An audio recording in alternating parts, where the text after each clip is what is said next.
할렐루야. 이 시간도 하나님이 함께 하시는 줄 믿습니다. 우리가 성경 말씀을 이렇게 보게 되면 항상 우리가 자연스럽게 항상 말씀을 내놓는 말씀, 요한복음 3장 16절 말씀을 보면 하나님이 세상을 이처럼 사랑해서 독생자를 보내셨다고 했습니다.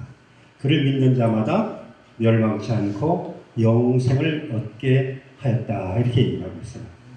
자, 이 말씀을 조금만 생각해 보면 하나님이 이 세상을 사랑해서 개인과 또한 세계를 구원할 수 있는 뜻을 가지시고 당신 스스로 육신의 몸을 입고 이 땅에 오셨다, 이렇게 얘기합니다.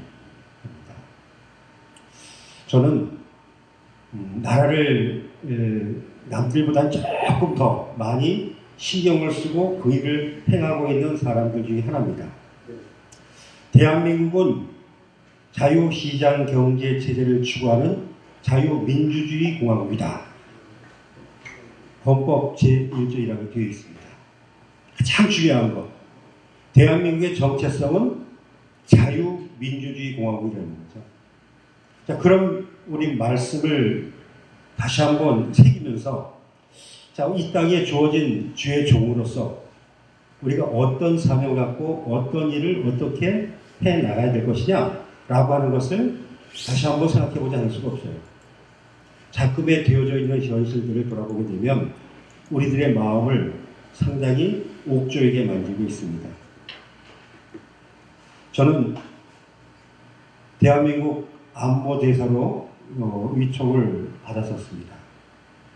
자, 그렇게 활동을 해 나오는데 돌아가는 상황들을 보게 되면 이 나라가 지금 어떻게 흘러가고 있는가라고 하는 것을 생각하지 않을 수가 없어요. 한 나라든 한 단체든 그리고 한 교회도 마찬가지고 또한 교단도 마찬가지입니다. 그 단체가 이끌어져 나가는 데는 세 가지 마음들이 뭉쳐져 있습니다. 여러분, 정치를 어떻게 생각하십니까? 정치. 그저 정치의 일선에서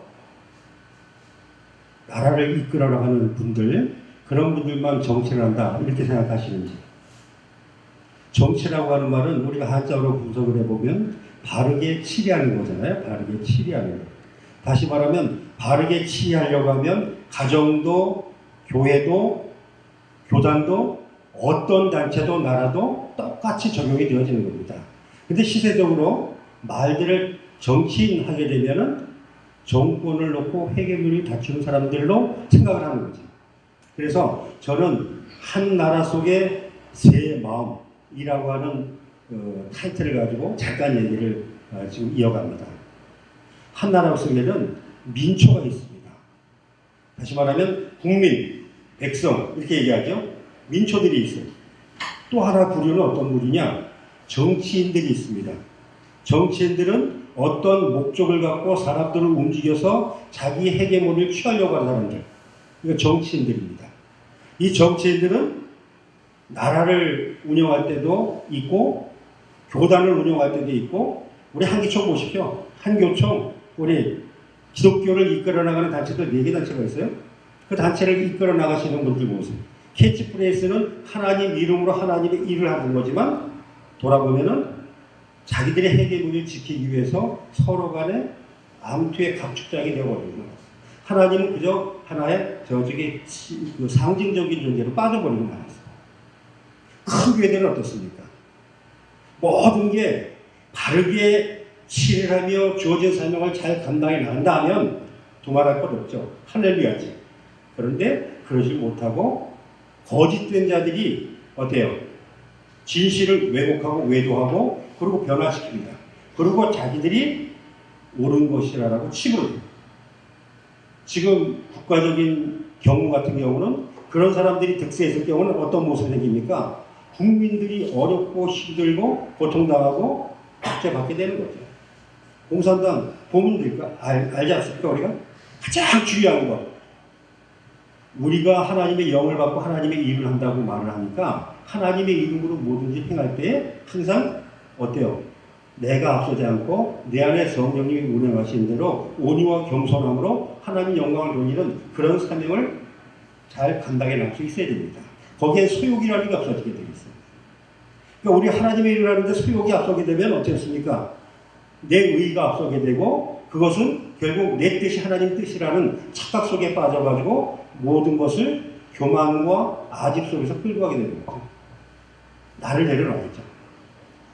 그래서 이름도 없이 빛도 없이 하나님의 이름으로 산화되어져가는 하나님 나라의 백성, 그런 이름으로 나에게 주어진 사명을 감당해 나간다. 이런 믿음으로 행해 나가야 될 겁니다. 제가 이끌어가고 있는 한국선교사예비연맹이라고 하는 단체가 바로 이런 모습으로 끌고 가고 있어요. 그렇게 지금까지 11년째 요번에 해오고 있는데 이제 9월 28일 날 여전도회관 2층에서 김마리아홀에서 제3회 자유에 대한 지킴이 선교 축제를 엽니다. 가장 중요한 것은 다른 것이 아니라 하나님의 나라가 바로 그 의와 뜻이 이 땅에 올곧게 뿌리내릴 수 있도록 우리가 그 일을 미랄로서 행하겠다라고 하는 뜻이거든요. 그 일을 행하는 거예요. 지금 이제 그거는 제 3회째 매년 이렇게 해나가고 있습니다. 이 시간에도 제가 많은 이렇게 동역자님들한테 그런 얘기도 많이 듣고 그랬는데 진짜 바른 길을 가기 위해서는 사단의 역사가 있을 수밖에 없습니다. 사단의 역사를 그들하고 똑같은 방법으로 대적해 싸우려고 하면 우리도 사단이 되어버리고 맙니다. 가장 중요한 것, 예수 그리스도께서 이 땅에 오셔서 온유와 겸손함으로 하늘나라의 복음만을 증거하시다가 십자가에 못 박히신 그 신앙의 모습, 십자가의 고난을 우리 마음속에 새기면서 이 땅에 잘못된 신앙을 갖고 잘못된 모습으로 교회를, 나라를 또 가정을 이끌어 나가는 그런 사람들한테 경종이 돼야 되겠다. 이론이 많고 적고 그런 시대를 지났습니다. 그죠? 이제 많고 적고 하는 시대가 지났어요. 가장 중요한 것, 나의 나된 것은 나 주님의 은혜라. 믿음 가운데 주님 앞에 마음과 뜻과 정성을 다들여서 하나님의 영이 내 마음과 생각을 지배하면서 삶 속에서 본이 되고 귀감이 되어 온유하고 겸손한 모습으로 사용을 할 수 있도록 우리는 그런 모습으로 사용해 가야 되겠다. 자, 이런 모습으로 우리 해나간다면 아마 이 온 세계 선교방송도 그렇고 우리도 그렇고 모든 것들이 진짜 이 세상 가운데 뭐가 됩니까? 청량제가 되고 빛이 되고 소금이 될 수 있다고 봅니다. 그 믿음으로 모든 것들이 소정의 목적을 갖고 계획하신 대로 하나하나 다 이루어 나갈 수 있게 되기를 주님의 이름으로 축원합니다.